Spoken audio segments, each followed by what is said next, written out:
નમસ્કાર, નિર્માણ ન્યૂઝની વિશેષ રજૂઆત ઝીરો કાર્યક્રમ સાથે હું છું યજ્ઞ ત્રિવેદી. દર્શક મિત્રો, આજે વિશેષ કાર્યક્રમમાં ચર્ચા વિચારણા કરવા જઈ રહ્યા છે એક બહુ જ મહત્વના મુદ્દાઓને લઈને. મહત્વના મુદ્દા એટલા માટે કારણ કે એક બાજુ વડાપ્રધાન નરેન્દ્ર મોદીની જે સરકાર એટલે કે મોદી 3.0ની જે રચના થઈ અને ત્યારબાદ સૌથી પહેલું બજેટ, ક્યાંક આશા અપેક્ષાઓ તો એમ કહેવાય ને કે ગઈકાલે બહુ બધી ચર્ચાઈ કે આ વખતે શું હશે શું નહીં, ટેક્સેશનમાં ફેરફાર થશે, એમએસએમઈ સેક્ટર, બેન્કિંગ, એગ્રીકલ્ચર, ઘણી બધી ચર્ચા થઈ.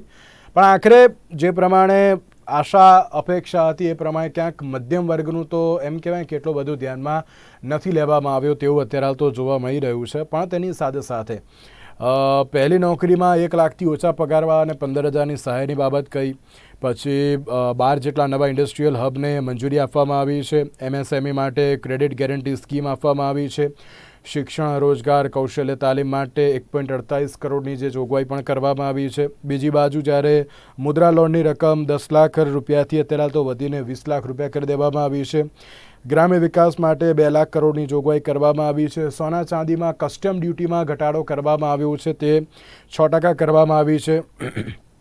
અને મુખ્ય વસ્તુ એ કે જ્યારે ટીડીએસની વાત કરીએ કે ટીડીએસ અને કેપિટલ ગેઇન એ બંને સરળ બનશે તેવું પણ તેમણે કહ્યું છે. અને સાથે સાથે ટીડીએસ હવે પેલું ક્યાં ટાઈમ ટુ ટાઈમ નહીં ભરો તો હવે ગુનો પણ નહીં થાય તેવું પણ એક બાબત અત્યારે હાલ તો જોવા મળી રહી છે. ચલો, એક બાબત એ અત્યારે હાલ તો સારી છે કે ના અત્યારે હાલ જે ટાઈમિંગ આપવામાં આવતો હતો તેમાં જે રશ ઘણો બધો હતો કે ના જો આ ટાઈમિંગ છે એની પહેલાં નહીં ભરીએ તો આ પ્રકારની પરિસ્થિતિ સર્જાશે, એટલે કે ક્યાંક યોગ્ય રીતનો નિર્ણય અત્યારે હાલ તો જોવા મળી રહ્યો છે. 37 લાખ યુવાનોને રોજગારીની નવી તક આપવામાં આવશે અને 5 જેટલા રાજ્યોમાં નવા કિસાન ક્રેડિટ કાર્ડ પણ જાહેર કરવામાં આવશે. જાહેરાતો ઘણી બધી જોવા મળી અને હવે ચર્ચા એ કરવાની છે કે આ તમામ જે જાહેરાતો છે, જે તમામ અત્યારે હાલ તો એમ કહેવાય ને કે રોજગારી આપવામાં આવશે એવું કહ્યું છે, ગ્રામ્ય વિકાસ, શહેરી વિકાસ, તમામની અત્યારે હાલ ચર્ચા વિચારણા કરવામાં આવી છે. ઇમ્પ્લિમેન્ટેશન અત્યારે હાલ તો કેવી રીતનું થશે અને સાથે આ બજેટ અત્યારે હાલ તો બજેટનું વિશ્લેષણ કરીએ તો વિશ્લેષણાત્મક દ્રષ્ટિએ અત્યારે તો આ બજેટ કેવી રીતનું રહેશે તેની ઉપર ચર્ચા વિચારણા કરવી છે. ચર્ચા વિચારણા કરવા માટે અમારી સાથે જોડી ગયા છે ડૉક્ટર કિશોર ભાનુશાળી કે જેઓ અર્થશાસ્ત્રી છે. સાથે સાથે જ પદ્મિનભાઈ બુચ આપણી સાથે જોડી ગયા છે કે જેઓ એક્ઝિક્યુટિવ મેમ્બર છે જીસીસીઆઈના અને સાથે સાથે એડવાઇઝરી કમિટીમાં પણ છે એમએસએમઈ અને બેન્કિંગમાં. સાથે જ હિરેનભાઈ બેન્કર આપણી સાથે જોડી ગયા છે કે જેઓ કોંગ્રેસ પાર્ટીના પ્રવક્તા છે અને સાથે ડૉક્ટર હેમંતભાઈ ભટ્ટ આપણી સાથે જોડી ગયા છે કે જેઓ ભારતીય જનતા પાર્ટીના પ્રવક્તા છે. જી, આપ ત્રણનું સૌથી પહેલા તો સ્વાગત છે. નમસ્કાર જી, સૌથી પહેલી શરૂઆત કિશોરભાઈ બટ ઓબ્વિયસલી હું આપનાથી જ કરીશ. ઘણી બધી જે ચર્ચા વિચારણા મેં એમ કહ્યું ને, મેં શરૂઆતમાં મેં ઘણું બધું કહી દીધું કે આટલું જાહેરાત કરી, આટલું જાહેરાત કરી, પણ એમ કહેવાય ને કે જે આ 6 મહિના સમથિંગનું આપણે કહી શકાય કારણ કે 1 ફેબ્રુઆરીએ અન્ય એક બજેટ હવે રજૂ કરશે આખા વર્ષ માટેનું. આજે 6 મહિનાના એક કાર્યકાળ માટેનું એક આ બજેટ અને પૂર્ણ બજેટ જે જાહેર કરવામાં આવ્યું છે, ક્યાંક મિડલ ક્લાસ માટે હજુ પણ કંઈ છે નહીં તેવી બાબત અત્યારે હાલ પણ હજુ ચર્ચાઈ રહી છે. આપ આ બજેટને કઈ રીતે જોઈ રહ્યા છો?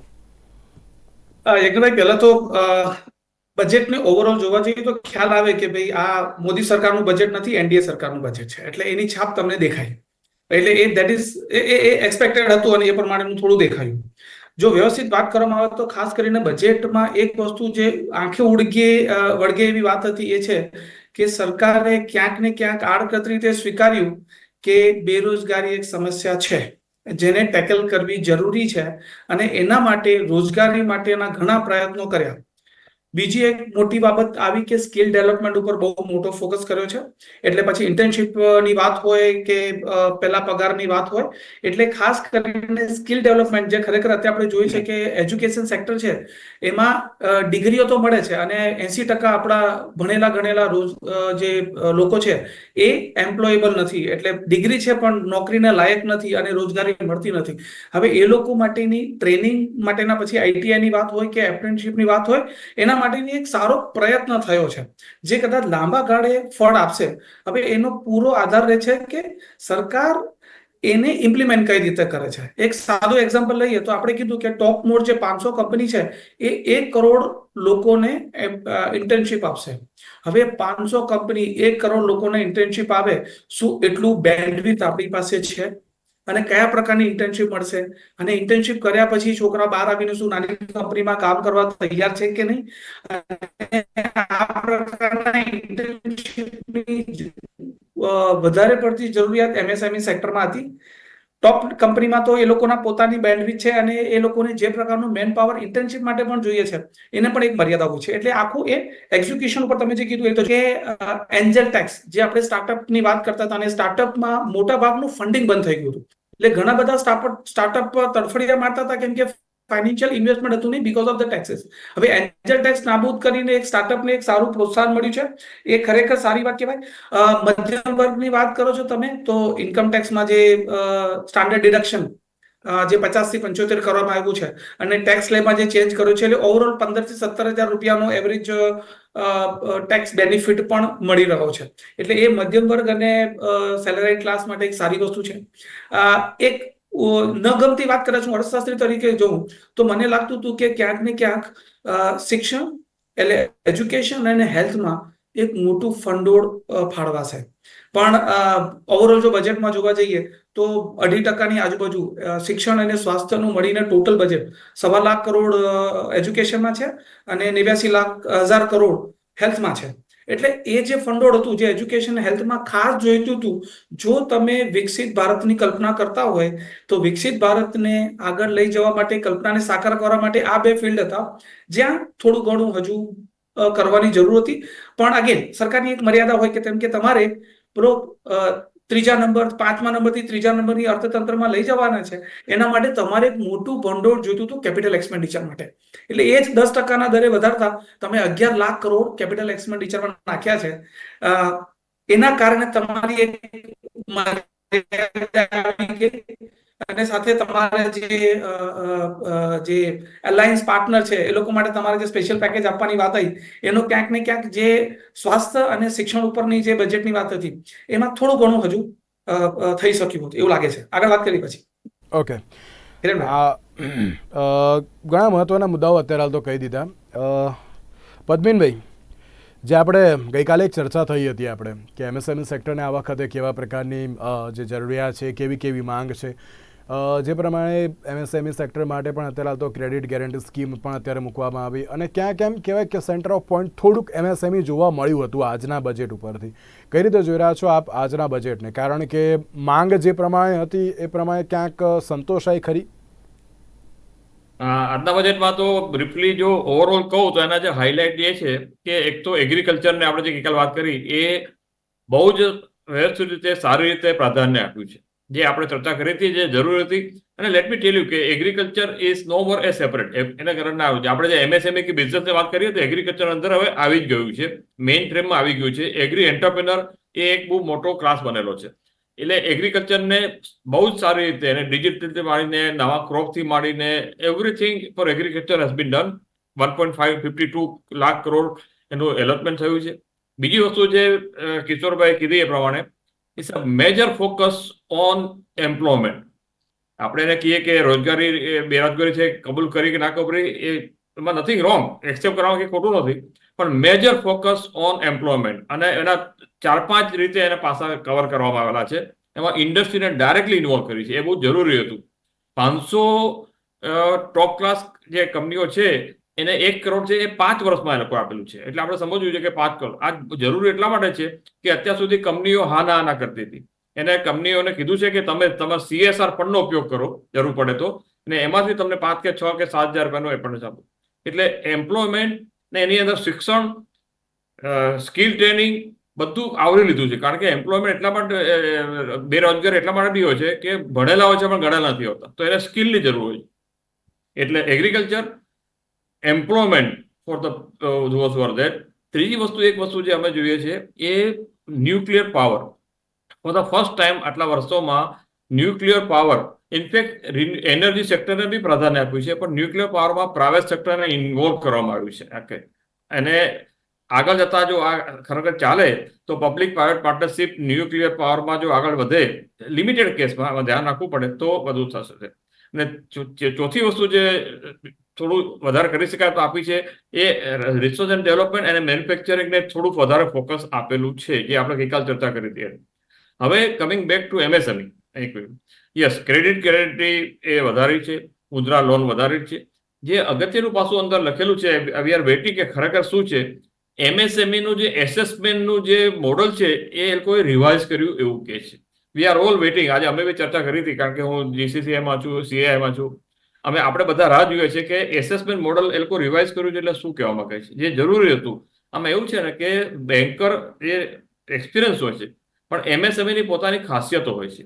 એ સમજવાની જરૂર હોય છે કે જ્યારે એ લોકો લોન માગે અથવા તો લોન આપી ન શકે ત્યારે, અથવા તો આમાં બીજી વસ્તુ લખી છે કે એ લોકોના સ્ટ્રેસ પિરિયડમાં, જ્યાં લોકોના કટોકટીનો ગાળો હોય ત્યારે બી ફાઇનાન્સ આપવામાં આવશે, એ બી અંદર એમ કર્યું છે. આ બે વસ્તુ એ MSME ના કેસમાં, કારણ કે અલ્ટિમેટલી MSME માટે financial liquidity is very important.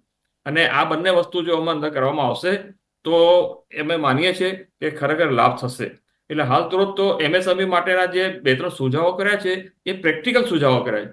Overall હું એવું માનું છું કે MSME માટે થોડું વધારે ફંડ એલોટમેન્ટ કરી શક્યા હોત. પણ એના કરતાં અગત્યનું એ છે કે એમાં જે એ લોકો આ જતા સુઝાવો કર્યા છે એ વધારે સારી રીતે ઇમ્પ્લિમેન્ટ કરે તો વાંધો નથી. That is more important according to me. That is how it is. એક બે જે મિસિંગ પોઈન્ટ છે મારા મુજબ, એ જે ગઈકાલે આપણે વાત કરી હતી એ પ્રમાણે 43BH ના વિશે કંઈ આમાં રેફરન્સ છે નહીં. જે 45 દિવસમાં પેમેન્ટ કરી દેવાનું હતું, એને રિવાઇઝ કરવાનું હતું અને સરળીકરણ કરવાનું હતું, એમાં આનો કોઈ ઉલ્લેખ નથી. અને બીજું કે ગઈકાલે આપણે બી વાત કરી પ્રમાણે GSTમાં થોડુંક સરળતા કરી લાવવાની હતી. વારંવાર GST ચેન્જ થયા કરે છે.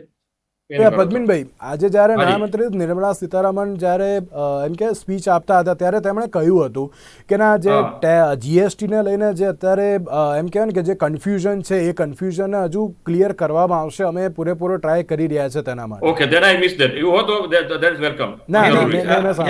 યજ્ઞભાઈ, જીએસટી નું જે ડિસિઝન છે એમણે કીધું કે કાઉન્સિલની પ્રિવ્યુમાં આવે છે, તેમ છતાં જીએસટી ના આખા પ્રોસેસને સિમ્પ્લિફાઈડ કરવાની વાત છે. અને બીજું કે અત્યારે વેપારીઓને જે અત્યારે હાલ તો પ્રોબ્લેમ પડે છે અને MSME જે પ્રોબ્લેમ પડે છે એના માટે અમે વિચારીશું અને એને જે GST કાઉન્સિલ જે મળતી હોય છે તેમાં અમે એની ઉપર ક્યાંક ઇમ્પ્લિમેન્ટેશન પણ લાવીશું તેવું કહ્યું હતું. અમે સજેશન આપેલું છે કે એને OTS one time settlement scheme જાહેર કરો તો સારું પડે. પણ વી હોપ કે લોકો વિચાર કરતા હશે તો કંઈ ને કંઈ સારું થશે. જી, ઓકે. યસ, હિરેનભાઈ, કઈ રીતે જોઈ રહ્યા છો આજના બજેટને આપ? હિરેનભાઈ, અનમ્યુટ કરજો પહેલા આપ. જે પ્રકારે સરકારનું બજેટ 10 વર્ષ પહેલા પણ વારંવાર અપેક્ષાથી વિપરીત રહ્યું છે, આ વખતે પણ જે ગુજરાતીમાં કહેવાય ને કે બાવાના બે બગડ્યા, એમ બે બગડ્યા. એટલે જે રોજગાર કરતા છે, કર્મચારીઓ છે, એમને પણ કોઈ ખાસ લાભ નથી. અને જે લોકો રોજગાર ઈચ્છી રહ્યા છે, એટલે જે બેરોજગાર છે, જેમ આખા ભારતમાં 9.2% અત્યારે બેરોજગારી દર ચાલી રહ્યો છે, એટલે ખૂબ મોટી સંખ્યામાં બેરોજગાર છે. એ લોકોને રોજગારી મળે એના માટેના શું નક્કર આયોજન હોવા જોઈએ, એનું કોઈ પ્રાવધાન, એ આખી બ્લુપ્રિન્ટ અહીંયા મિસિંગ છે. બ્લુપ્રિન્ટ હોવી જોઈએ એના માટે, કારણ કે તમે હમણાં જ જસ્ટ ઇલેક્શન પૂરું થયું છે અને છાતી ઠોકીને તમે જાહેર ભાષણોમાં કહ્યું છે કે 100 દિવસનો અમારી પાસે આખો પ્લાન અવેલેબલ છે કે અમે કેવી રીતે દેશ ચલાવવા માંગીએ છીએ, શું નવું કરવા માંગીએ છીએ. એ પ્લાનની અહીંયા ક્યાંય જ વસ્તુ જોવા ના મળી. એટલે તમે ત્યાં એ ઇલેક્શનમાં ફાંકા ફોજદારી કરતા હતા એ પ્રકાર સ્પષ્ટ જોવા મળ્યું. આ ઇલેક્શનમાં એવી કોઈ જ નવી જાહેરાત નહીં, કોઈ નવી યોજના નહીં, નક્કર ઇમ્પ્લિમેન્ટેશનનો સંપૂર્ણ અભાવ. પોતાની સરકાર બચાવવા માટે બે રાજ્યો પર જયારે ન્યોછાવર થઈ ગયા હોય, અને જેમ હમણાં આગળ વાત થઈ કે NDA સરકાર છે, બે રાજ્યોએ નાક દબાવી રાખ્યું હોય એ અને એમને ક્યાંક લાભ આપતા હોય એ પ્રકારનું સ્પષ્ટ બજેટ છે. ગુજરાત, જે ગુજરાતીમાં એક પાછી કહાવત છે કે ભૂવો ધૂણે તો નાળિયેર પોતાના ઘર તરફ ફેંકે. અહીંયા તો એનાથી પણ ઉલટું થયું. ગુજરાતનું આખા એમાં ક્યાંય નામ નિશાન નહીં. ગુજરાતને કોઈ અલગથી જે ટ્રિપલ એન્જિનની સરકાર વાત કરતા હોય, કોર્પોરેશન હોય, સરકાર હોય, કેન્દ્ર સરકાર હોય, તેમ છતાં ગુજરાતને કોઈ વિશેષ ફાયદો થતો હોય એવું ક્યાંય જોવા ન મળ્યું. અને અર્થતંત્રની વાત, 14 પ્રધાનમંત્રીને આપણા 15મા પ્રધાનમંત્રી છે, 15મા પ્રધાનમંત્રીએ જે અત્યાર સુધીના ઇતિહાસમાં જેટલી પણ સરકારો બની એ બધાએ ભેગું થઈને જેટલું દેવું કર્યું છે 50 લાખ કરોડ છે. એકમાત્ર પ્રધાનમંત્રી એવો છે જેને 150 લાખ કરોડનું દેવું એકલા જ કરી નાખ્યું 10 વર્ષમાં. એ દેવું ઓછું કેવી રીતે કરીશું એની કોઈ આયોજન નહીં. અને અર્થતંત્ર સારું ચાલે છે કે ખરાબ ચાલે છે, જેમ તમે બીમાર થાવ, હું બીમાર થાવ, હેમંત બી બીમાર થાય તો આપણે એક એક્સરે કાઢીએ કે ભાઈ એક્સરેમાં આપણે ખબર પડે કે આમાં તકલીફ છે, આ તકલીફ છે. હું પણ આજે એક એક્સરે લઈ આવ્યો છું અર્થવ્યવસ્થા તંત્રનો, તમને બતાવવા માંગીશ કે એક્સરે શું છે. આ જે છે એ ડોલર છે. એ ડોલર મને 2014માં મારા એક મિત્રએ મને ગિફ્ટ કર્યો હતો. 100 રૂપિયાનો ડોલર છે. એ વખતે આની કિંમત હતી 5800 રૂપિયા. 5800 રૂપિયા હું જો બેંકમાં જે જમા કરાવું મને 5800 મળતા હતા. આજે આ જ ડોલર હું બેંકમાં જમા કરાવું તો $8300 મળશે. એટલે કહેવાનો ભાવ કે જે ભારતીય જનતા પાર્ટીના નેતાઓ અને જે તે સમયના તત્કાલીન પ્રધાનમંત્રી મુખ્યમંત્રી એમ કહેતા હતા કે ડોલર જો ઘટે, ડોલર જો એટલે રૂપિયાનું અવમૂલ્યન થાય તો સરકારની સાખ પર જતી હોય છે અને સરકારની કામગીરી પર સવાલ થતો હોય છે. એટલે અત્યારે જે પ્રકાર ડોલરની સામે રૂપિયો નબળો થયો છે. અને બીજો આ છે મારી પાસે દિરામ. એ દિરામ 2014માં 16 રૂપિયા હતો, આજે 24 રૂપિયા પહોંચ્યો છે. એટલે કહેવાનો ભાવ કે આંતરરાષ્ટ્રીય સ્તરે પણ આપણી જે મૂલ્ય જે રૂપિયાનું હોવું જોઈએ, જે મજબૂત થવું જોઈએ, એ મજબૂત થયું નથી. આપણું દેવું વધ્યું છે, નોકરીનું સર્જન થયું નથી. અને ખરેખર જે જીએસટીમાં 900 જેટલા સુધારા થયા, પણ આજે એવો એક પણ સુધારો ન થયો કે તમને કાલ સવારે દૂધ સસ્તું મળે, તમને ટેલિકોમ સેક્ટરમાં તમને ડેટા સસ્તો મળે, કે તમને બિયારણમાં ખેડૂતો જે બિચારા આશા રાખીને બેઠા હતા કે તેમના ખેડૂતો જે ઉત્પાદન કરવા માટેના સાધનો છે, બિયારણ છે, ખાતર છે, આની પર ટેક્સ કે જીએસટી ઓછો થશે, એ પણ ક્યાંય થયું નહીં. અને જે સૌથી અગત્યની વાત આપણા એના માટે છે કે મેન્યુફેક્ચરિંગ સેક્ટર છે એ ભારતમાં બીજા નંબરે છે, જે કન્ટ્રીબ્યુટ કરે છે રૂપિયામાં. એટલે કન્ટ્રીબ્યુશનમાં છેલ્લા 7 વર્ષમાં એ 4થા સ્થાન પર આવી ગયું છે. આ જે મેન્યુફેક્ચરિંગ સેક્ટર 4થા સ્થાન પર છે. છેલ્લા 7 વર્ષમાં 80 લાખ રોજગાર એ મેન્યુફેક્ચરિંગ સેક્ટરમાંથી નીકળી ગયા છે. એ ખૂબ ચિંતાજનક બાબત છે. એના માટે પણ કોઈ સારું પ્રાવધાન એ આ બજેટમાં ક્યાંય જોવા મળ્યું નથી. એટલે માત્ર ને માત્ર પોતાની સરકાર બચાવવાનું અને બે મિત્રોને, એમના જે મિત્રો છે એમને ખાલી સૂટબૂટની સરકાર હોય એમ મોટા ઉદ્યોગપતિઓને ખાલી લાભ કરતું હોય. ઓકે હિરેનભાઈ આપને રોકવા માંગુ છું. હેમંતભાઈ, અત્યારે આક્ષેપ પર જવાબ ના આપતા, આક્ષેપ પર હું તમને પછી પૂછીશ, પણ સૌથી પહેલા તો આપના મત અનુસાર આ બજેટ કેવી રીતનું આપ જોઈ રહ્યા છો? યજ્ઞભાઈ, નાણામંત્રી શ્રી નિર્મલાજીએ આજે જે બજેટ રજૂ કર્યું એ રીતે ઐતિહાસિક છે કે જ્યારે શ્રી નરેન્દ્રભાઈએ ગઈ લોકસભામાં જ્યારે તેમનું પોતાનું અંતિમ પ્રવચન આપ્યું હતું ત્યારે એમણે કહ્યું હતું કે જ્યારે અમે મે મહિનામાં ઇલેક્શન પતે પછી જૂનમાં જ્યારે સરકારની ત્રીજી ટર્મ શરૂ થશે ત્યારે અમારી પાસે દેશની જે 4 મુખ્ય જાતિ છે, યુવા, મહિલા, કિસાન અને ગરીબ વર્ગના લોકો માટે જે કામો કરવાના છે એનો નક્કર રોડમેપ અમારી પાસે તૈયાર છે.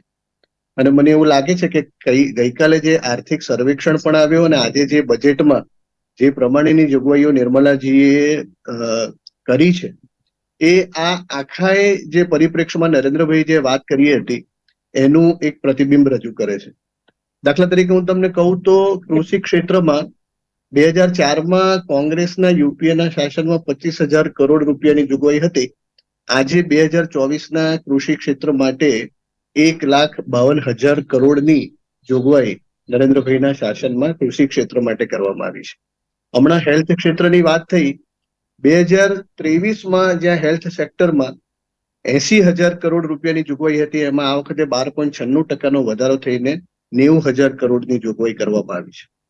એજ્યુકેશનમાં જ્યાં 2023માં 1,12,000 કરોડની જોગવાઈ હતી તેમાં સબસ્ટેન્શિયલ વધારો કરીને 1,48,000 કરોડ રૂપિયાની જોગવાઈ એજ્યુકેશનમાં કરવામાં આવી છે. ખાસ કરીને યુવા અને મહિલા વર્ગ માટે જે ઇન્કમ લિંક્ડ ઇન્સેન્ટિવ્સ માટે યુવા વર્ગને જે રીતે એડ્રેસ કરવામાં આવ્યા છે, મને લાગે છે કદાચ સ્વતંત્ર ભારતના ઇતિહાસમાં બજેટમાં યુવા વર્ગને અનુલક્ષીને અને મહિલા વર્ગને અનુલક્ષીને આટલી ક્રાંતિકારી યોજનાઓ ક્યારેય નથી આવી કે જેમાં પહેલી જ વખત પ્રોવિડન્ટ ફંડમાં પહેલા 15,000 રૂપિયા સરકાર તરફથી 3 ઇન્સ્ટોલમેન્ટમાં જમા કરાવવામાં આવે. સતત 2 વર્ષ સુધી 3,000 રૂપિયા સરકાર તરફથી નવા એમ્પ્લોયને માટે સરકાર તરફથી એ કોર્પોરેટ સેક્ટરને, ખાનગી કંપનીઓને તે પ્રમાણેની હેલ્પ કરવામાં આવે.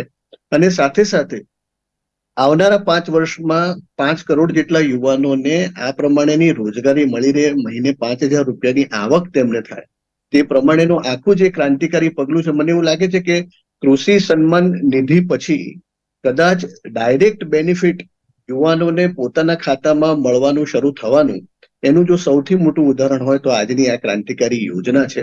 અને મને એવું લાગે છે કે 15 થી 29 વર્ષના જે વય જૂથના આપણા યુવાનો છે, આપણા દેશની 65% વસ્તી તો યુવા છે. અને એમાંય આપણે ગુજરાતમાં તો અનએમ્પ્લોયમેન્ટ રેટ 5.1% છે. એ જુદી વાત છે કે સૌથી વધારે અનએમ્પ્લોયમેન્ટ રેટ કર્ણાટક હોય કે તામિલનાડુ હોય કે બીજા અનેક રાજ્યોમાં છે. પણ એ બધા જ રાજ્યોને અનુલક્ષીને આખી સર્વગ્રાહી એક યોજના આખરે આપણા યુવાનોને માટે આપણે એક ધરાતલ પર લાવી શકીએ છીએ. એ આજે સૌથી વધારે આનંદનો વિષય છે. મધ્યમ વર્ગની બહુ સરસ વાત થઈ. યજ્ઞભાઈ, મને બરાબર યાદ છે કે આજથી 10 વર્ષ પહેલા તમારી ને મારી આવક 5 થી 10 લાખ રૂપિયા સુધીની હોય તો આપણે 20% જેટલું ઇન્કમ ટેક્સ ભરતા હતા. આજે 7.75 લાખ રૂપિયા સુધીની આપણી ઇન્કમ થાય તો ઇન્કમ ટેક્સ હવે 0 છે, આપણે ભરવાનો રહેતો નથી. અને એ જ રીતે ઇફેક્ટિવ ટેક્સ રેટ, આપણે આ જીએસટી ની વાત થઈ, જીએસટી કાઉન્સિલ જ નક્કી કરે છે, આપણે સૌ જાણીએ છીએ. પણ ઇફેક્ટિવ ટેક્સ રેટ જે પહેલા 19% હતો, એ સરેરાશ ઇફેક્ટિવ ટેક્સ રેટ હવે 10% છે. ખાસ કરીને ટેલિફોનની આપણી ઇલેક્ટ્રોનિક્સ માટેની વાત થઈ કે એમાં કોઈ પગલા નથી લેવા. યજ્ઞભાઈ, તમને મને ખબર છે આજથી 10 વર્ષ પહેલા આપણે 1 GB ડેટા માટે 1500 રૂપિયા ખર્ચતા હતા. આજે 150 રૂપિયામાં કે 300 રૂપિયામાં આપણને 1 GB ડેટા જો મળવાનું થયું હોય તો મને એવું લાગે છે એક વ્યક્તિ દીઠ એક ઘરમાં 4 થી 4.5 હજાર રૂપિયાની બચત છે. આટલી મોટી બચત, સેવિંગ્સ ઇન્ડિરેક્ટલી જો કોઈના કારણે મળી હોય તે નરેન્દ્રભાઈના શાસનમાં ઇલેક્ટ્રોનિક મિડલ ક્લાસ ક્ષેત્રે, માટે આઈટી ઘણું સારું ક્ષેત્રે. એવું બજેટ છે તેમ. એટલે કોઈ આને હું કહું ને, એ બહુ જ સાદી ભાષામાં આ બહુ જ સિમ્પલ બજેટ છે. Which is toward stability. સિમ્પલના આઈનો ઇન્ફ્રાસ્ટ્રક્ચર માટેનું બજેટ, એમમાં મેન્યુફેક્ચરિંગ માટેનું બજેટ, પીમાં people's oriented budget, L for long term reforms માટેનું બજેટ છે. અને છેલ્લે ઈ ફોર એમ્પ્લોયમેન્ટ. એમ્પ્લોયમેન્ટ માટે 2 લાખ કરોડ રૂપિયાની સ્પેસિફિક ફાળવણી આજના બજેટમાં રોજગાર માટે થઈ હોય તો મને એવું ચોક્કસપણે લાગે છે કે સરકાર જે 4 વર્ગ નરેન્દ્રભાઈ આઈડેન્ટિફાઈ કરેલા છે તેમના ઉત્થાન માટે ને તેમની પ્રગતિ માટે શું કાર્યો થઈ શકે એનો આજે ખૂબ સ્પષ્ટ રોડમેપ આજના ઓકે બજેટમાં. ઓકે હિરેનભાઈ, ખાલી એક જ મિનિટ આપું છું આપને, જે કહેવું હોય મારે એક બ્રેક લેવો છે, એટલે એક જ મિનિટ. હેમંતભાઈએ સારી વાત કરી, બધી એમને ફાળવણીની વાત કરી.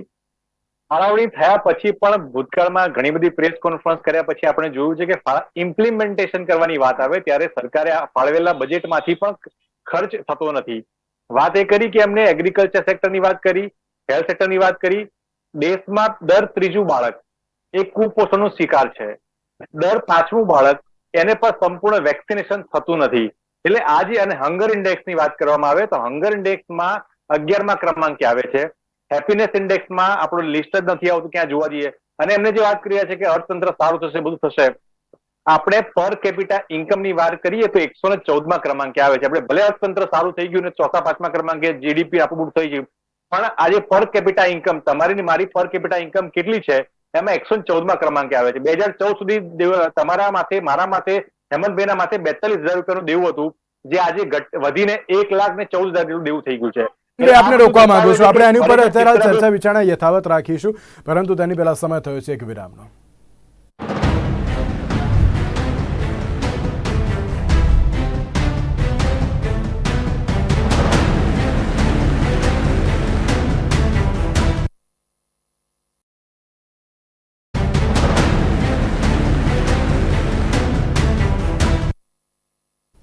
નમસ્કાર, નિર્માણ ન્યૂઝ સાથે હું છું યજ્ઞ. દર્શક મિત્રો, આજે એક વિશેષ કાર્યક્રમમાં ચર્ચા કરવા જઈ રહ્યા છીએ બજેટ 2024 અને 25ને લઈને. બજેટ 2024-25માં એમ કહેવાય કે માંગ ઘણી બધી હતી, અમુક સંતોષાય, અમુક ન પણ સંતોષાય, તેને લઈને ચર્ચા વિચારણા કરી રહ્યા છે. ચર્ચા વિચારણા કરવા માટે અમારી સાથે ઉપસ્થિત છે પદ્મિનભાઈ બુચ, કે જેઓ એક્ઝિક્યુટિવ મેમ્બર છે જીસીસીઆઈના, સાથે સાથે એમએસએમઈ અને બેન્કિંગ કમિટીમાં પણ એડવાઇઝર તરીકે અત્યારે હાલ તો તેઓ કાર્યરત છે. સાથે સાથે ડૉક્ટર કિશોર ભાનુશાળી, કે જેઓ અર્થશાસ્ત્રી છે, હિરેનભાઈ બેન્કર, કે જેઓ કોંગ્રેસ પાર્ટીના પ્રવક્તા છે, અને ડૉક્ટર હેમંત ભટ્ટ, કે જેઓ ભારતીય જનતા પાર્ટીના પ્રવક્તા છે. આપ સર્વેનું ફરી એકવાર સ્વાગત છે. આપણે જે ચર્ચા વિચારણા કરી જેમાં આક્ષેપ પ્રત્યાક્ષેપ ઘણા બધા જોવા મળે. હેમંતભાઈ, શરૂઆત મારે આપનાથી કરવી છે. સૌથી પહેલી બાબત અત્યારે હાલ તો એમ કહેવાય ને કે આખા દેશમાં ચર્ચાઈ રહી છે કે આ પહેલાં અમે 10 વર્ષ જે જોયું, એટલે કે આ જાહેર જનતા કહી રહી છે, પહેલાં અમે 10 વર્ષ જોયું ભારતીય જનતા પાર્ટીનું બજેટ હતું. આ એનડીએ સરકારનું બજેટ અત્યારે તો જોવા મળી રહ્યું છે. આંધ્રપ્રદેશને 15,000 કરોડ અને બિહારને 41,000 કરોડની જે અત્યારે તો ફાળવણી કરવામાં આવી છે. અને તેને લઈને ક્યાંક સવાલ અત્યારે એ જ છે કે તમે પક્ષને અત્યારે તો ઘણો બધો સૌથી પહેલાં સાચવી રહ્યા છો અને પછી અન્ય બાબત અત્યારે બજેટમાં જોવા મળી. યજ્ઞભાઈ, ખૂબ સારો પ્રશ્ન પૂછ્યો તમે અને બહુ સારું આનો ખુલાસો કરી શકાય એમ છે. તમને યાદ અપાવું તો બિહાર માટે યુપીએ સરકારનું 2004 થી 2014 નું જે 10 વર્ષનું શાસન રહ્યું ને, એમાં 2,75,000 કરોડની જોગવાઈ કરવામાં આવી હતી. નરેન્દ્રભાઈના શાસનમાં 2014 થી 2024 દરમિયાન બિહાર માટે 9 લાખ કરોડ રૂપિયાની જોગવાઈ થઈ. 2.75 લાખ કરોડથી વધીને 9 લાખ કરોડ. હવે એ વખતે તો એનડીએ ની સરકાર હોય ને અમારે જેડીયુ ને રાજી રાખવા માટે બિહારને આપવાના હોય એવું તો કોઈ કમ્પલ્શન નહોતું. પરંતુ આજે જયારે પૂર્વોદયની વાત કરી, ખાસ કરીને નરેન્દ્રભાઈના જો તમે પહેલાના ઇન્ટરવ્યુ જોયા હોય ને તો એમનું કહેવું એમ હતું કે જો ભારતને વિકસિત રાષ્ટ્ર બનવું હશે ને તો એનું જે ઈસ્ટ કોરિડોર છે, અને ખાસ કરીને ઈસ્ટ કોરિડોરમાં એ છેક ઉત્તર પ્રદેશથી લઈને બિહાર, ઝારખંડ, ઓરિસ્સા, આંધ્રપ્રદેશ, છત્તીસગઢ, પશ્ચિમ બંગાળ અને છેક તેલંગાણા, આંધ્રપ્રદેશ સુધીની વાત કરતા હતા કે આ ઈસ્ટ કોરિડોરને આપણે ડેવલપ કરવું પડશે. જેમ વેસ્ટર્ન કોરિડોરમાં ગુજરાત, મહારાષ્ટ્ર, કર્ણાટકા, આ બધા કેરાલા, પંજાબ, એ બધા રાજ્યોનો જે રીતે વિકાસ છે અને દેશના ગ્રોથ એન્જિનને માટે કારણભૂત છે, એવી રીતે આ રાજ્યોનો વિકાસ કરવો જરૂરી છે. મને એવું લાગે છે કે આજે જે કોઈ પ્રકારની જાહેરાત થઈ છે, ઓબ્વિયસલી એનડીએ ના પાર્ટનર હોય, સાથી હોય, એટલે એને માટેની જોગવાઈ તો થાય જ, પરંતુ માત્ર ને માત્ર બિહાર માટે નથી. આ જે બધી જોગવાઈઓ છે, દાખલા તરીકે 11,11,101 કરોડ રૂપિયાના ઇન્ફ્રાસ્ટ્રક્ચરની જે જોગવાઈઓ છે, એ જોગવાઈઓ માત્ર બિહારમાં કે આંધ્રપ્રદેશમાં થોડી લાગુ થવાની છે. એ ગુજરાતમાં પણ લાગુ થવાની છે, ઉત્તર પ્રદેશમાં પણ લાગુ થવાની છે, મહારાષ્ટ્રમાં પણ લાગુ થવાની છે. હમણાં હિરેનભાઈએ વાત કરી કે દેવું ખૂબ થઈ ગયું નરેન્દ્રભાઈના શાસનમાં. હિરેનભાઈ, આપણે છે ને વર્લ્ડના, વિશ્વના પરિપ્રેક્ષમાં જોવું જોઈએ. આવડું મોટું અમેરિકા વિકસિત રાષ્ટ્ર છે ને, એનું દેવું એના જીડીપીના 283% જેટલું છે. જાપાન આટલું વિકસિત રાષ્ટ્ર છે ને, એનું અનમ્યુટ કરજો. આપણું દેવું આપણી જીડીપીના 83% જેટલું છે. અને દેવું કરવું એ ગુનો નથી. દેવું કર્યા પછી એ નાણાં તમે શેમાં વાપરો છો, જે રોજગારીનું સર્જન કરી શકે એમ છે, એ તમારા દેશના વિકાસની ગતિને આગળ વધારી શકે તેમ છે, એ જોવું જોઈએ. અને મને એવું ચોક્કસપણે લાગે છે કે દેશનો દરેક સામાન્ય નાગરિક એ બાબતને તો સ્વીકારશે કે નરેન્દ્રભાઈએ જે કંઈ સરકારી નાણાં ખર્ચ્યા છે એ લોકોના ભલા માટે ખર્ચ્યા છે. ચાહે આજે તો જલશક્તિનો આંકડો બહુ સરસ, આજના જ બજેટમાં ખબર પડી કે દેશમાં 15 કરોડ લોકોને જલ જીવન મિશન દ્વારા નળ સે જલ આપણે પહોંચાડી શક્યા. એ ટાર્ગેટ એચીવ થયું. આને માટે પૈસા ખર્ચાયા. આરોગ્ય, એક અડધી મિનિટ યજ્ઞભાઈ, આયુષ્યમાન યોજના માટે આજે 45 કરોડ લોકોને જો યોજના મળતી હોય તો એના માટે નાણાં ખર્ચાયા, ઇન્ફ્રાસ્ટ્રક્ચર માટે નાણાં ખર્ચાયા.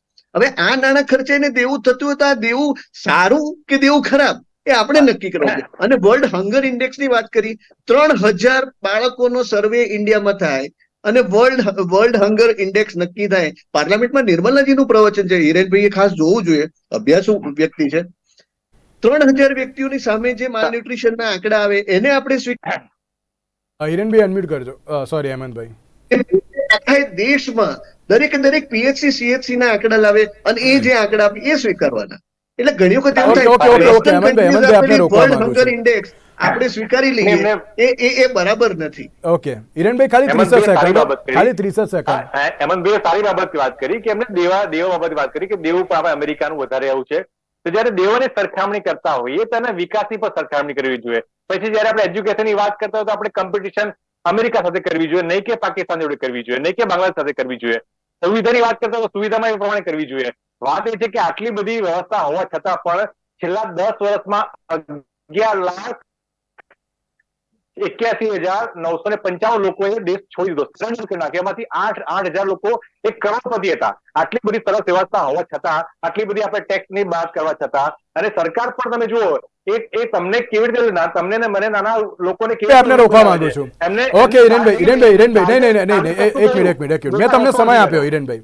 ઓકે હેમંતભાઈ, એક સવાલ એ પણ છે કે ગુજરાતમાં ઘણા બધા અત્યારે હાલ તો જેમ કે વિપક્ષે પણ સવાલ કર્યો છે કે વડાપ્રધાન ગુજરાતી, કેન્દ્રીય ગૃહમંત્રી ગુજરાતી, જળશક્તિ મંત્રાલયમાં પણ અત્યારે તો ગુજરાતી, તો ગુજરાતને કેમ અત્યારે તો કોઈ વિશેષ અત્યારે હાલ તો એમ કે પ્રાવધાન ન કરવામાં આવ્યું? બિહાર, આંધ્રપ્રદેશને કરવામાં આવ્યું, ગુજરાતને કેમ નહીં?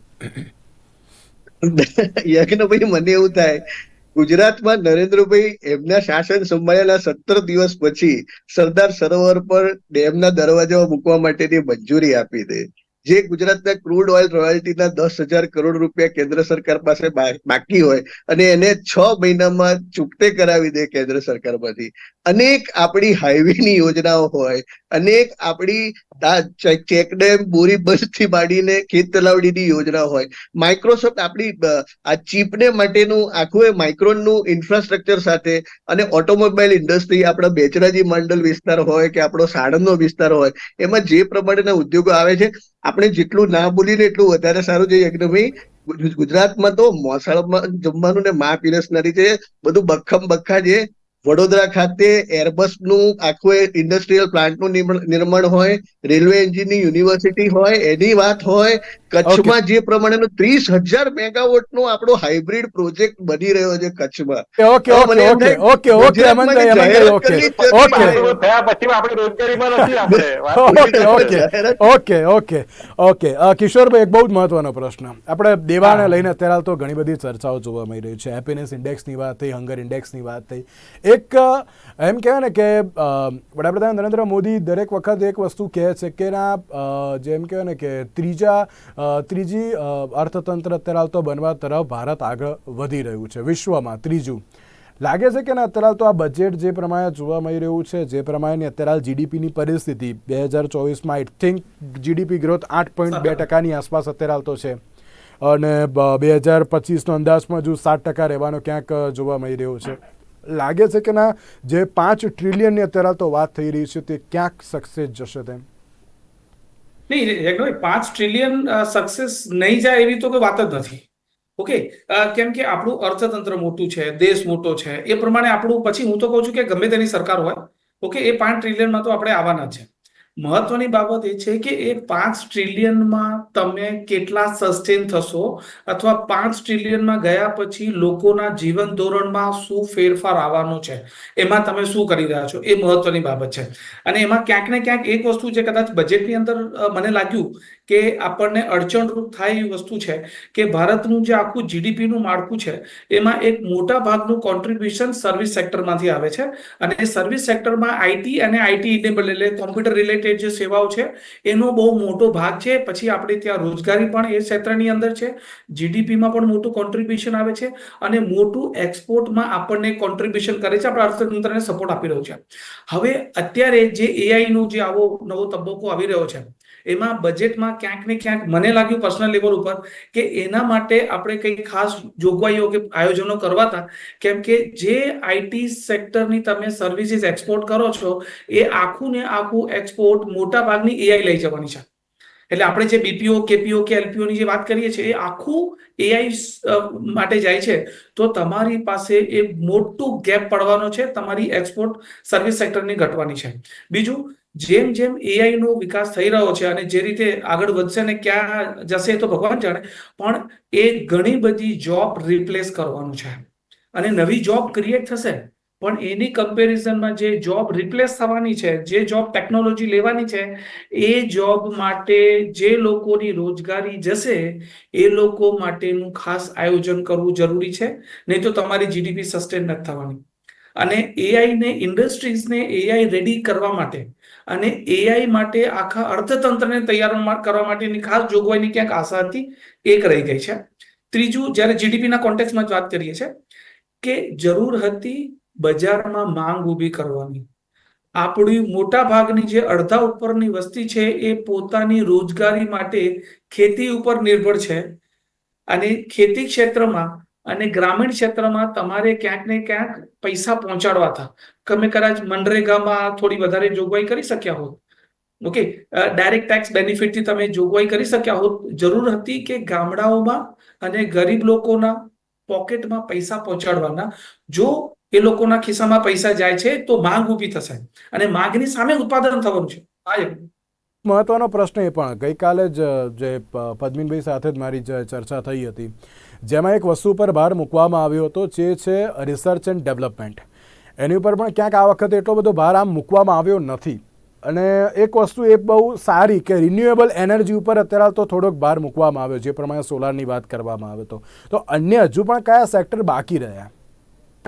ના, એ જ કહું છું કે રિસર્ચ એન્ડ ડેવલપમેન્ટની અંદર અત્યારનો જે ટોપ એરિયા છે એ તો જો તમે એગ્રીકલ્ચર રિસર્ચ ઉપર તો ઓલરેડી તમે જોગવાઈ કરી દીધી. ઓકે, એગ્રીકલ્ચર રિસર્ચ માટેની પ્રોવિઝનોની જોગવાઈ થઈ ગઈ, MSME ના રિસર્ચ સપોર્ટ માટેની વાત કરી દીધી. પણ જે આખું આર્ટિફિશિયલ ઇન્ટેલિજન્સ અને મશીન લર્નિંગ આખું જે વૈશ્વિક લેવલ ઉપર આખું જે ફલક ઊભું થઈ રહ્યું છે એના માટે આપણે હજુ તૈયાર નથી. અને ત્યાં જ રિસર્ચ એન્ડ ડેવલપમેન્ટની જરૂરી હતી કે ઇન્ડિયાના સ્ટાર્ટઅપ, ઇન્ડિયાની કંપનીઓ એઆઈમાં આગળ આવે અને ઇન્ડિયાની જે મેન્યુફેક્ચરિંગ સેક્ટર છે એ એઆઈનો ઉપયોગ કરી અને કોસ્ટ ઘટાડે, પ્રોડક્ટિવિટી વધારે અને ગ્લોબલ કોમ્પિટિટિવનેસની વાત કરીએ છીએ ત્યારે એ તમારે એ રિસર્ચની અંદર કામ કરવું હતું. એનર્જીમાં રિસર્ચ માટેની પ્રોવિઝન આવી ગઈ, રૂફટોપ માટે બી એમણે પ્રોવિઝન કરી દીધી, ન્યુક્લિયર પાવરના પણ તમે રિસર્ચમાં પ્રમોટ કરો છો. પણ એની સાથે સાથે આજે MSME ને તમારે પ્રમોટ કરવા છે. MSME રિસર્ચ એન્ડ ડેવલપમેન્ટમાં કેવી રીતે આગળ આવે એના માટે તમારે તૈયાર કરવું હતું.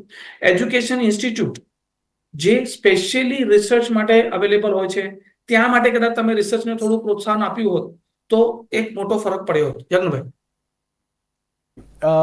મેં જે રીતે કહ્યું ને, આપણે ગઈકાલે ચર્ચા થઈ હતી MSME ને લઈને, અને આ વખતે એ જ જે જોવા મળ્યું કે હજુ રિસર્ચ એન્ડ ડેવલપમેન્ટ ઉપર એટલું બધું ભાર નથી, પણ રિન્યુએબલ એનર્જી ઉપર જે આજે ભાર મૂકવામાં આવ્યો, આપ તેને પણ કઈ રીતે જોઈ રહ્યા છો સાથે? હા, બહુ વખતે વાત છે જે કિશોરભાઈ કીધું એના એક્સટેન્શનમાં કહું. હું તમને એક બે આંકડા કહું કે જે એલોટમેન્ટ કરવામાં આવ્યું છે આ બજેટમાં.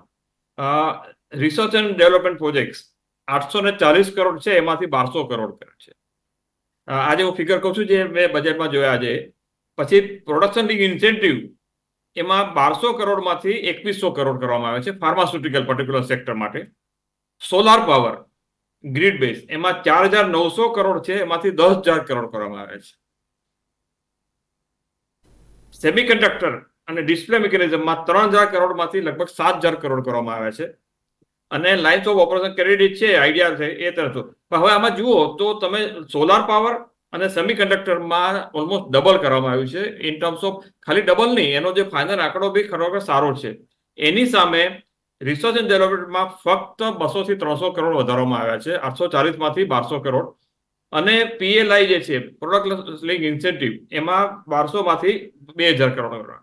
એટલે જે આપણે વાત કરી ગઈકાલે, આજે વાત સાચી છે કે રિસર્ચ એન્ડ ડેવલપમેન્ટમાં, કારણ કે રિસર્ચ એન્ડ ડેવલપમેન્ટ સારું થાય તો મેન્યુફેક્ચરિંગ થાય, અને મેન્યુફેક્ચરિંગ સારું થાય તો GDP વધે. વાત સાચી છે કે સર્વિસ સેક્ટરનો GDP વધારે છે, વિચ ઇઝ નોટ ગુડ. કોઈ બી કન્ટ્રી, ચાઇના જ્યારે વધ્યું હતું ત્યારે એને ફોકસ મેન્યુફેક્ચરિંગ પણ કર્યું હતું. આપણે ત્યાં મેન્યુફેક્ચરિંગમાં લોકોને રસ ઓછો થતો જાય છે, કારણ કે બધા માને કે હેસલ છે, કોઈ જાતે માથાકૂટ છે, બધું કરવું પડે છે. જ્યાં સુધી કોઈ બી કન્ટ્રી મેન્યુફેક્ચરિંગમાં સક્ષમ રીતે આગળ ના વધે તો રોજગારી ના વધે, એનું GDP ના વધે, અને એનું જે બેઝિક બોટમ લાઈન છે એ સરખી ના થાય, સોલિડ ના વધે. એ આ બજેટમાં થોડું ખૂટે છે એવું લાગી રહ્યું છે. કદાચ હોય તો I will be like to gate corrected my self. પણ રિસર્ચ એન્ડ ડેવલપમેન્ટ અને મેન્યુફેક્ચરિંગમાં જોબ ઓછો છે.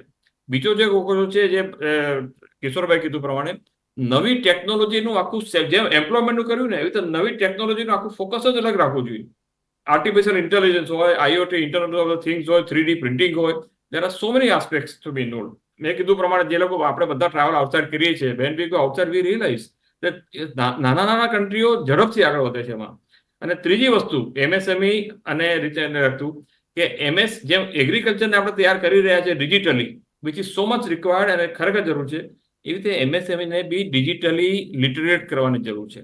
અમે લોકો કામ કરીએ છીએ નાસ્કોમની જોડે રહીને. MSME ને એ લોકોને એકદમ ઇઝી લાગવું જોઈએ કે કોઈ બી ડિજિટલ વર્ક એ લોકોને ઇઝી લાગવું જોઈએ, જેને કહેવામાં છે digitalisation of MSME, particularly manufacturing sector. આ વસ્તુ જો ઉમેરવામાં આવે તો બજેટ ઓવરઓલ તો મારું માનવું છે કે બજેટ ઓવરઓલ સારું છે, એટલા માટે કે દે ફોકસ ઓન સર્ટન એરિયા. પણ આ વસ્તુ થોડી ખૂટે છે એમ મારું માનવું છે. એક જ મિનિટ હું આવું છું આપની પાસે. એક સવાલ હેમંતભાઈ માટે એક છે, નાનું ખાલી એડિશન કરવું છે. અત્યારે જે રિસર્ચ એન્ડ ડેવલપમેન્ટની વાત થઈ છે આપણી પાસે અત્યારે લોકસભામાં પૂછેલો જવાબ છે, જેમાં ગુજરાતમાં વિનોદભાઈ ચાવડા જી હિરેનભાઈ, નેટવર્ક હિરેનભાઈ આપનું નેટવર્ક અત્યારે તો પ્રોપર નથી આવી રહ્યું. ક્યાંક હેમંતભાઈ સવાલ હવે આપને કે જ્યારે અત્યારે હાલ આપણે ચર્ચા તો કરી રહ્યા છીએ એક મહત્ત્વના મુદ્દાને લઈને, પણ એક બાબત અત્યારે હાલ એ પણ જોવા મળી રહ્યું છે કે MSME સેક્ટર, પદ્મિનભાઈ સાથે જ્યારે ચર્ચા થઈ હતી અને ઇવન એક ચાર્ટર્ડ એકાઉન્ટન્ટ પણ હતા મારી સાથે, ત્યારે પણ ચર્ચા કરી હતી કે હજુ પણ ક્યાંક બિઝનેસ ફ્રેન્ડલી એટમોસ્ફિયર મળતું નથી. તેને લઈને હજુ પણ એમ કહેવાય ને કે ઘણી બધી ચર્ચા અત્યારે હાલ આપણે આપ પણ એક સત્તાપક્ષના પ્રવક્તા તરીકે અત્યારે હાલ તો અમારી સાથે અત્યારે હાલ તો જોડાયા છો.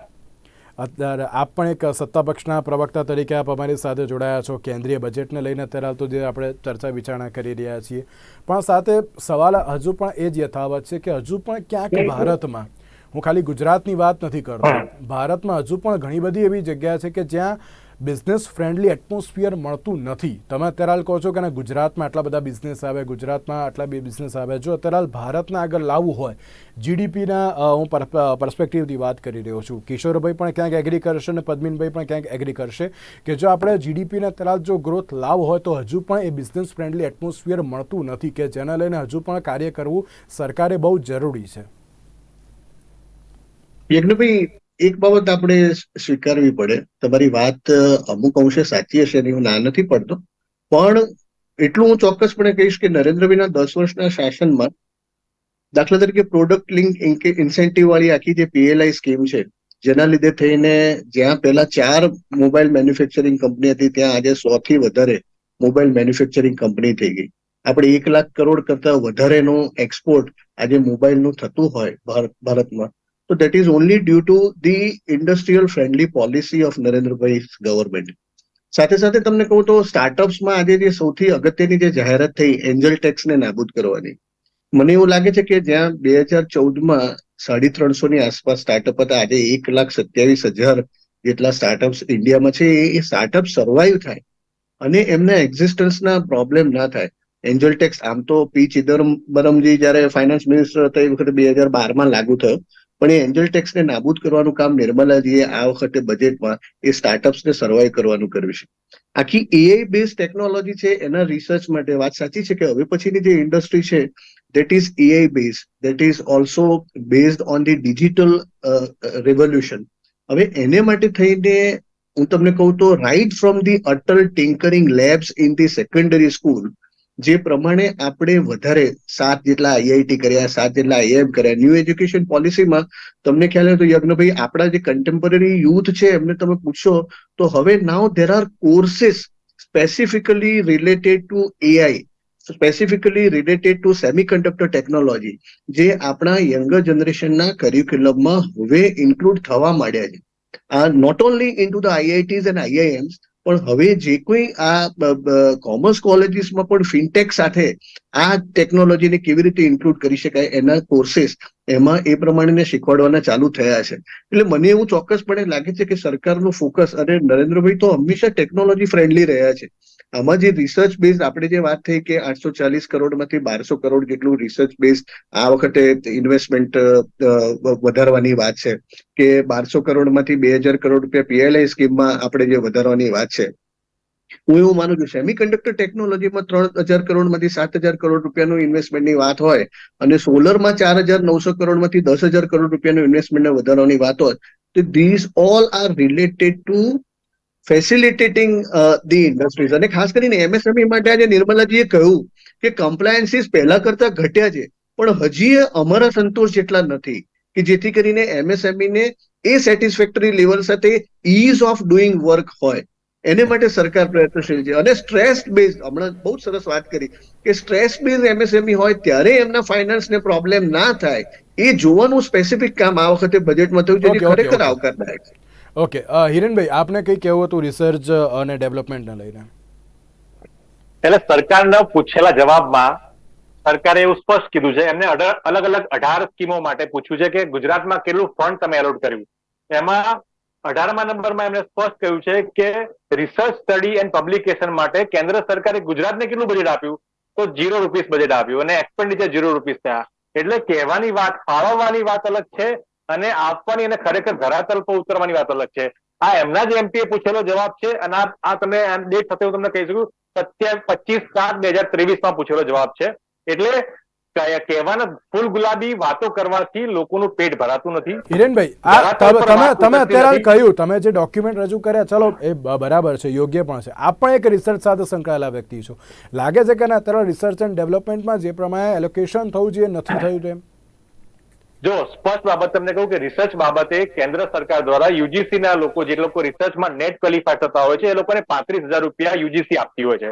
આ જ પ્રકારની વાત તમામ અલગ અલગ સ્ટેટ પોતાની આપતી હોય છે. ગુજરાતમાં આ વસ્તુ 2017માં અહીં આગળ એક ઇમ્પ્લિમેન્ટ કરવામાં આવી, જેમાં ₹15,000 જેટલી નોમિનલ રકમ આપવામાં આવે છે. ખરેખર એ લોકોને JRF અને SRF એટલે કે જુનિયર રિસર્ચ ફેલો અને સિનિયર રિસર્ચ ફેલો જે 5 વર્ષ માટે કામ કરતા હોય છે અને રિસર્ચ થાય એ ખરેખર સ્ટેટને અને કેન્દ્ર સરકારને કામ લાગતું હોય છે.